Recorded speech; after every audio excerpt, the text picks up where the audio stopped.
A bancada feminina se divide sobre o veto do presidente Jair Bolsonaro à distribuição de absorventes para mulheres em situação de vulnerabilidade. Os detalhes dessa reportagem com Camila Yunes. O presidente Jair Bolsonaro voltou a comentar o veto sobre a distribuição gratuita de absorventes para mulheres em situação de pobreza. Bolsonaro justificou a medida, afirmando que não tem verba para custear o fornecimento do item de higiene.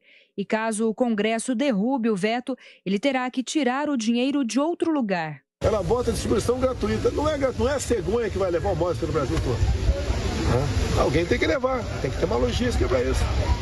O veto, em função disso, como o VT no passado, a questão da internet nas escolas. Dava um pouco mais de 3 bilhões por ano. Dinheiro da onde? Agora, se o Congresso derrubar o veto do absorvente, eu vou tirar dinheiro da saúde e da educação. Vai ter que tirar de algum lugar. A medida foi publicada no Diário Oficial da União na última quinta-feira e gerou grandes debates acerca do tema.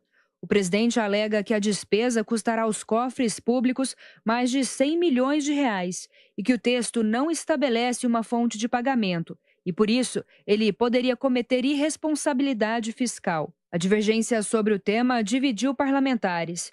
Pelas redes sociais, a deputada federal Carol de Tone, do PSL de Santa Catarina, se posicionou favorável ao veto e questionou o financiamento da medida, afirmando: quais impostos vão aumentar para bancar essa proposta insensata e rejeitada em quase todos os países do mundo?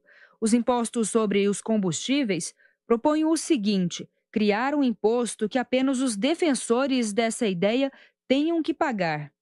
Já a senadora Mara Gabrilli, do PSDB paulista, criticou a ação do presidente e disse que, ao vetar a distribuição de absorventes às brasileiras mais carentes, Bolsonaro expõe sua falta de empatia e compromisso com as mulheres. Meninas pobres faltam às aulas ou adoecem usando folhas de papel no lugar de absorventes. Mas isso não importa para o presidente sem visão de saúde pública. O termo pobreza menstrual ganhou destaque nos últimos dias. Para o Unicef, esse cenário está ligado à falta de recursos, infraestrutura e conhecimento sobre a menstruação.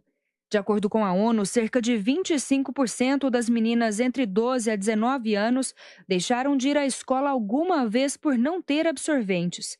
Muitas mulheres, na linha da vulnerabilidade, improvisam e usam papéis e miolos de pão como absorventes. No entanto, essas substituições podem causar infecções. A ginecologista Anne Caroline Andrade afirma que a questão sobre a pobreza menstrual é um grande problema social. A gente está englobando, na verdade, um problema muito maior. É um problema social mesmo, né? É um problema de saneamento básico, de estrutura, de poder oferecer para essas mulheres o mínimo. Só que as mulheres têm um mínimo a mais do que o homem, né? Elas têm que se preocupar com a menstruação. Então, realmente, isso só torna a desigualdade um pouco maior nessa classe mais vulnerável.